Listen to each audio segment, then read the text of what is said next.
రోహిత్ శర్మ ఇంకా శ్రేయస్ అయ్యర్ నుంచి ఇంప్రెసివ్ నాక్స్. కానీ విరాట్ కోహ్లీ తన ఫేవరెట్ వెన్యూలో అవుట్ అయిన తర్వాత క్రౌడ్కి గుడ్ బై చెప్తూ వెళ్ళాడు. దానికి కారణం ఏంటి? అండ్ ఇండియా ఈ సిరీస్ ఓడిపోయారు. దానికి ఇంపార్టెంట్ రీజన్స్ ఏంటి డిస్కస్ చేద్దాం. అండ్ ఫైనలీ రేపు లాస్ట్ ఓడిఐ ఉంది. ఎలాంటి చేంజెస్తో ఇండియా ముందుకెళ్ళొచ్చు? Everything in this video.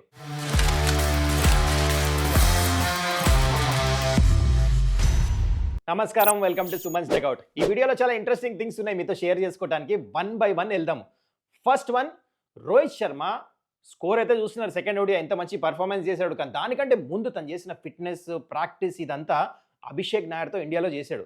Abhishek నాయరే personally వాళ్ళ స్టూడియోస్లో నాతో షేర్ చేసుకున్నాడు. ఇది మీకు చెప్తా ఎగ్జాక్ట్లీ రోహిత్ ఎట్లా ప్రిపేర్ అయ్యాడో before the series. Very interesting. అయితే బిఫోర్ ఐ గెట్ దేర్, ఇంకా మీరు ఈ ఛానల్ని సబ్స్క్రైబ్ చేసుకోకపోతే కైండ్లీ డూ దట్.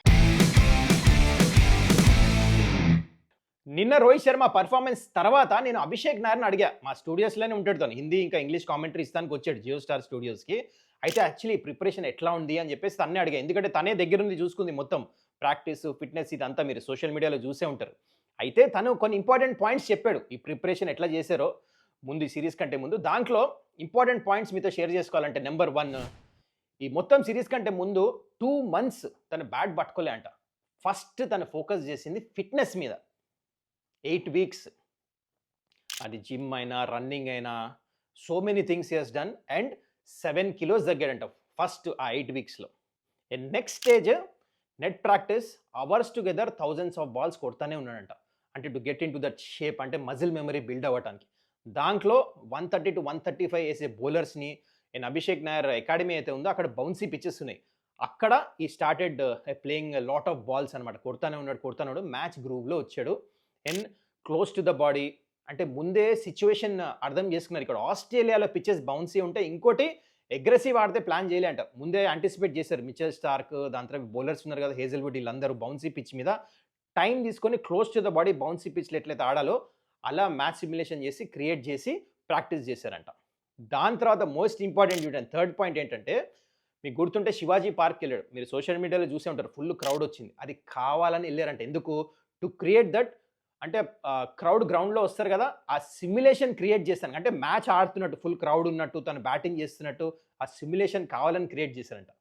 చూడండి, ఒక పెద్ద ప్లేయర్ కూడా బిహైండ్ ద సీన్స్ ఎంత వర్క్ చేశాడు ఈ సిరీస్ గురించి. అందుకని మీరు సెకండ్ ఓడిఐలో ఈ పర్ఫార్మెన్స్ చూస్తున్నారు. So lot of preparation vent. Any youngsters watching this video నేర్చుకోవాలి రోహిత్ శర్మని చూసి. పర్ఫార్మెన్స్ వస్తుందా లేదా మన చేతిలో లేదు, కానీ ప్రిపరేషన్ మన చేతిలో ఉంది. పర్ఫార్మెన్స్ ఆటోమేటిక్ వస్తుంది. Okay, now coming to second ఓడిఐలో రోహిత్ శర్మ పర్ఫార్మెన్స్. టాస్ ఓడిపోయారు, బ్యాటింగ్ వచ్చింది. ముందు 2 వికెట్లు పడిపోయినాయి. డ్యాంప్ ఉండింది. ఆల్రెడీ మనం ప్రివ్యూలో డిస్కస్ చేసాం. పిచ్లో మాయిశ్చర్ ఉంది. స్టార్క్ ఇంకా హేజల్వుడ్ వేస్తుంటే బాల్ ఇంత మూవ్ అవుతుంది. And first 30 balls Rohit Sharma కొట్టింది only 8 runs. Next 30 balls 40 runs కొట్టాడు. మొత్తానికి బ్రిలియంట్ నాక్ ఆడాడు. సెంచరీ మిస్ చేసుకున్నాడు. కానీ ఇట్ వాజ్ అ వెరీ అంటే గ్రైండ్ చేసి ఆడాడు. తన ఇన్స్టింక్ట్కి విరుద్ధంగా ఆడాడు. అంటే he had to take time. Quality bowlers, pitch చాలా బాగుంది, అవతల పక్క వికెట్స్ పడిపోయినాయి, కానీ సూపర్ నాక్ అయ్యాడు. ఇట్లా ఆడుతూ ఉన్నాడు. హీ స్టార్టెడ్ గెట్టింగ్ ఆ ఫ్లో వస్తూ ఉంది. ఎందుకంటే మ్యాచ్ ప్రాక్టీస్ లేదు కదా.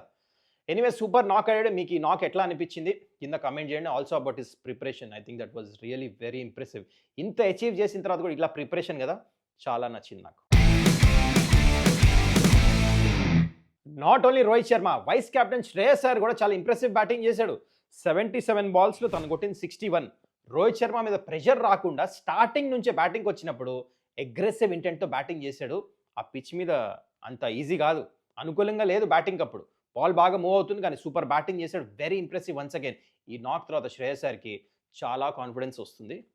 ఇప్పుడు మనం విరాట్ కోహ్లీ ఎట్లయితే అవుట్ అయ్యాడు కదా, దాని గురించి డిస్కస్ చేద్దాం.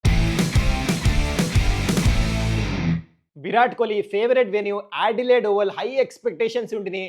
అయితే ఫస్ట్ మనం తన ఎట్లయితే అవుట్ అయ్యాడు కదా, డిస్మిసల్ గురించి డిస్కస్ చేద్దాం. ఆస్ట్రేలియా మంచి ప్లాన్ చేశారు. ఫస్ట్ ఓడిఐలో మిచెల్ స్టార్కి కవర్ డ్రైవ్ కొడుతూ అవుట్ అయ్యాడు.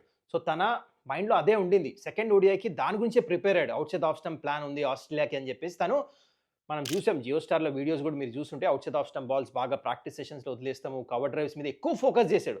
And coming to second ODI, Australia కూడా ఫీల్డ్ కూడా తన బ్యాటింగ్కి వచ్చినప్పుడు అవుట్ సైడ్ ఆప్షన్ 2 స్లిప్పులు పెట్టి అదే గేమ్ ప్లాన్ యూజ్ చేశారు. బయటనే పెట్టారు ఫీల్డ్. ఫస్ట్ 3 balls కూడా అవుట్ స్వింగర్ వేశారు. కానీ జేవియర్ చాలా మెల్లిగా వేస్తాడు 130. 4th ball ఇన్ స్వింగర్ వేశాడు. ఇది విరాట్ కోహ్లీ ఎక్స్పెక్ట్ చేయలే ఇన్ స్వింగర్ వేస్తాడని. ఇది happens to best of the players. Miss చేసాడు, ప్యాడ్కి తగిలింది, తగలంగానే తెలుసు ఎల్బిడబ్ల్యూ అని చెప్పేసి అందుకని రివ్యూ కూడా తీసుకోకుండా హీ వాక్డ్ ఆఫ్. అయితే ఇక్కడ ఎమోషనల్ మూమెంట్ చూసాం మనం. వెళ్తూ క్రౌడ్‌కి జెస్చర్ చూపించాడు ఇట్లా. 0 కొట్టిన తర్వాత కూడా ఫస్ట్ టైం ఇట్లా చెయ్యి లేపి ఇట్లా చూపించాడు క్రౌడ్‌కి. ఎందుకు? Because he knows that this is his favourite venue. 5 international centuries ఉన్నాయి తనకి. కొంతమందికి ఆ స్పెషల్ అటాచ్‌మెంట్ ఉంటుంది కొన్ని వెన్యూస్‌తో. అట్లా విరాట్ కోహ్లీకి ఆ అటాచ్‌మెంట్ ఉంది. అందుకనే క్రౌడ్ కూడా వచ్చారు తనని చూస్తానికి. అండ్ మర్చిపోద్దు, this will be his last time in Australia ఈ వెన్యూలో. బికాజ్ 2027 తన గోల్ డెఫినెట్లీ ఉంది. వరల్డ్ కప్ ఆడతానికి. దానికంటే ముందు ఆస్ట్రేలియా టూర్ లేదు. So that will be the last time ఈ ప్లేస్ అనుకుంటా ఓడిఐ ఫార్మాట్ వరల్డ్ కప్ ఆడితే అప్పటిదాకా తన గోల్ ఉంటే. సో అందుకని దానికంటే ముందు ఇంకా ఆస్ట్రేలియా టూర్ లేదు కాబట్టి it makes it easier to understand this is the last tour Australia and this is the last time తన ఫేవరెట్ వెన్యూలో ఆడుతున్నాడు కాబట్టి ఆ జెస్చర్ చూసాం. అంతేగాని చాలామంది రూమర్స్ స్ప్రెడ్ చేస్తున్నారు ఇక్కడ, ఓ రిటైర్మెంట్ తీసుకుంటున్నాడు. I don't think so. He has a goal, a vision for sure world cup ఆడాలని విరాట్ కోహ్లీ కానీ రోహిత్ శర్మ కానీ. This is what I think. మరి దీని గురించి మీరేమంటారు కింద కామెంట్ చేయండి. And now coming to team India. ఈ సిరీస్ ఎందుకు ఓడిపోయారు? ఆస్ట్రేలియా బి టీమ్ ఆడినట్టు ఉండింది. ట్రావిస్ హెడ్ ఇంకా మిచెల్ మార్ష్ తప్పిస్తే కంప్లీట్లీ ఇన్ఎక్స్పీరియన్స్ బ్యాటింగ్ లైనప్ ఉండింది ఆస్ట్రేలియాకి. అయినా ఈ సిరీస్ ఇండియా ఓడిపోయారంటే 4 ఇంపార్టెంట్ రీజన్స్. నెంబర్ 1, టాస్ ఓడిపోతాం. నెంబర్ 2, రాంగ్ ప్లేయింగ్ 11 ఆడిపిస్తాం, అంటే కుల్దీప్ యాదవ్ని యూటిలైజ్ చేయలేదు. నెంబర్ 3, క్యాచ్ వదులుతాం. ఇంకా నెంబర్ 4 మోస్ట్ ఇంపార్టెంట్, ఇన్ఎక్స్పీరియన్స్ క్యాప్టెన్సీగా అనిపించింది. అయితే first coming to the toss, obviously effect అయింది. ఎంత చెప్పినా మీరు ఫస్ట్ మ్యాచ్ 4 రెయిన్ ఇంటరప్షన్స్, కష్టం బ్యాటింగ్ యూనిటీ అంటే ఫోకస్ చేస్తాం. ఫస్ట్ 49 ఓవర్స్ మ్యాచ్ అన్నారు, దాని తర్వాత 35 అయింది, 32 అయింది, లాస్ట్కి 26 ఆడారు. సో రీఫోకస్ చేసి అది కూడా ఫస్ట్ మ్యాచ్ పర్త్లో వెళ్ళి ఆడతామంటే ఈజీ కాదు. సెకండ్ మ్యాచ్లో కూడా చూస్తే యూవీ రేస్ యూజ్ చేశారు, మొత్తం వీక్ లాంగ్ వర్షం పడింది, డాంప్నెస్ ఉండింది, బాగా మాయిశ్చర్, పిచ్ మూవ్ అయింది. రోహిత్ శర్మ మొత్తం ఎక్స్పీరియన్స్ తెచ్చి బ్యాటింగ్ చేయాల్సి వచ్చింది మొత్తం. తను స్లోయెస్ట్ 50 కొట్టాడు 2014 నుంచి. So it mattered definitely. And ఏంటో పర్సంటేజ్ ప్లే అయింది ఇక్కడ. ఓకే, నెంబర్ 2 ఇందాక చెప్పినట్టు కుల్దీప్ యాదవ్. ఇది డెఫినెట్లీ కుల్దీప్ యాదవ్ ప్లేయింగ్ 11లో ఆడిపించారు. This was a no brainer. చూడండి, నేను రాసుకొని వచ్చా, మాథ్యూ షాట్, దాని తర్వాత కూపర్ కోహ్లీని, ఇంకా మిచ్ ఓవెన్. ఈ ముగ్గురికి ఎక్స్పీరియన్స్ లేదు. 17 మ్యాచెస్, 7 మ్యాచెస్, 2 మ్యాచెస్ అనుభవం ఉంది వీళ్ళకి. వీళ్ళు ముగ్గురు రన్స్ కొట్టింది సెకండ్ ఓడిఐలో. వీళ్ళు రిస్పిన్ సరిగా ఆడరు. ఆడమ్ సంపత్ చూడండి ఎట్లా ఫరక్ చేశాడు, మొత్తం మ్యాచ్ మధ్యలో వికెట్స్ తీసాడు వచ్చి ఆస్ట్రేలియాకి. రిస్పిన్నర్ ఆస్ట్రేలియా డెఫినెట్లీ ఆన్ బౌన్స్ ఉంటుంది పిచ్లో. ఇండియన్ టీం మేనేజ్మెంట్ మిస్ చేశారు ఈ ట్రిక్ మాత్రం. కుల్దీప్ యాదవ్ ఆడాల్సింది, 2 మ్యాచ్లు ఫరక్ పడేది. పక్కా ఈ మ్యాచ్ అయితే గెలిచి ఉండేవాళ్ళు కుల్దీప్ ఆడితే.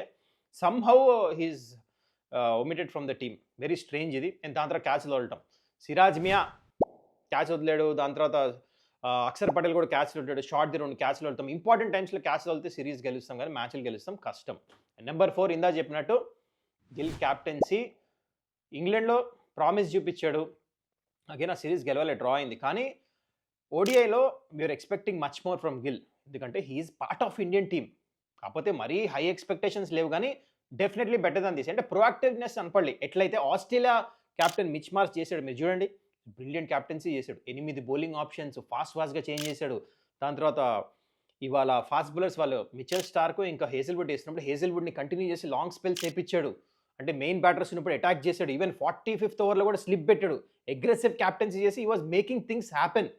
కానీ అది ఇండియన్ క్యాప్టెన్, యంగ్ క్యాప్టెన్ నుంచి కనపడలేదు. I know is 25 years old, ఇంకా టైం ఇవ్వాలి గిల్కి, సెకండ్ ఓడిఐ. కానీ ఆ ప్రామిస్ అనేది, ఆ ఇన్స్టెంట్ ఏదో క్యాప్టెన్సీ కనిపిస్తుంది కదా, ఆ స్పార్క్ అనేది ఈ సిరీస్లో కనపడలేదు ఇప్పుడు వరకు 2 మ్యాచెస్లో. I hope he gets better. So these are my reasons, ఈ 4 రీజన్స్. ఇది కాక ఇంకా మీకు వేరే రీజన్స్ ఉంటే డెఫినెట్లీ కింద కమెంట్ చేయండి. ఐఎమ్ షూర్ మీ దగ్గర ఉండుంటాయి. నితీష్ రెడ్డిని సరిగ్గా యూజ్ చేయలే, నెంబర్ 8 పంపిస్తున్నారు. And I mean third option bowlers కూడా ఇంకా వికెట్ టేకింగ్ బౌలర్స్ ఉంటే ఇంకా బాగుంటుంది. ఫాస్ట్ బౌలర్ కూడా Harshit Rana can definitely improve more. So ఇలాంటి ఇంకా రీజన్స్ ఉన్నాయి. ఇది కాక ఇంకా ఉంటాయి, కింద కమెంట్ చేయండి. So last and final ODI గురించి, ఇండియా ప్లేయింగ్ 11లో ఒక మార్పు మాత్రం కంపల్సరీ చేయాల్సిందే. అది కుల్దీప్ యాదవ్ని ఆడిపియాలి. ఎవరి ప్లేస్లో ఆడిపించచ్చు? 3 ఫాస్ట్ బౌలర్స్ ఉన్నారు. 3 ఫాస్ట్ బౌలర్స్ నుంచి ఒక ఫాస్ట్ బౌలర్ని డ్రాప్ చేయండి మీరు. హర్షదీప్కి రెస్ట్ ఇస్తారా, హర్షిత్ రాణాకి రెస్ట్ ఇస్తారా, లేకపోతే సిరాజ్కి రెస్ట్ ఇస్తారా? మొత్తానికి కుల్దీప్ యాదవ్ మాత్రం ఆడాలి. ఎందుకంటే Sydney pitch it is better for batting. Fast బౌలర్స్కి మరీ అంత హెల్ప్ ఉండదు. సో 2 ఫాస్ట్ బౌలర్స్ సరిపోతారు, ప్లస్ నితీష్ కుమార్ రెడ్డి. ఒకవేళ మీకు నెంబర్ 8 దాకా బ్యాటింగ్ కావాలి అని అంటే, కాకపోతే ఆ నెంబర్ 8 బ్యాట్స్మెన్ కాబట్టి వాషింగ్టన్ సుందర్ ప్లేస్లో కూడా ఆడిపోయచ్చు కుల్దీప్ని. మరి India has to decide, but anyhow playing 11లో మాత్రం కుల్దీప్ని ఆడిపియాలి. That is the only change what I'm seeing in the last and final ఓడిఐలో. ఎందుకంటే this is just bilateral series, already ఓడిపోయాం ఈ సిరీస్. ఈ ఫైనల్ మ్యాచ్కి రిలవెన్స్ లేదు, కానీ డిఫరెంట్ కాంబినేషన్స్ ట్రై చేస్తే ఇండియాకే ఐడియా వస్తుందని నేను అనుకుంటున్నాను. మరి దీని గురించి మీరేమంటారు కింద కమెంట్ చేయండి. And that's it guys, I hope you enjoyed this video. మళ్ళీ మనం నెక్స్ట్ వీడియోలో కలుద్దాం. అండ్ ఇంకా ఈ ఛానల్ని సబ్స్క్రైబ్ చేసుకోకపోతే కైండ్లీ డూ దట్. చలో బాయ్, టేక్ కేర్.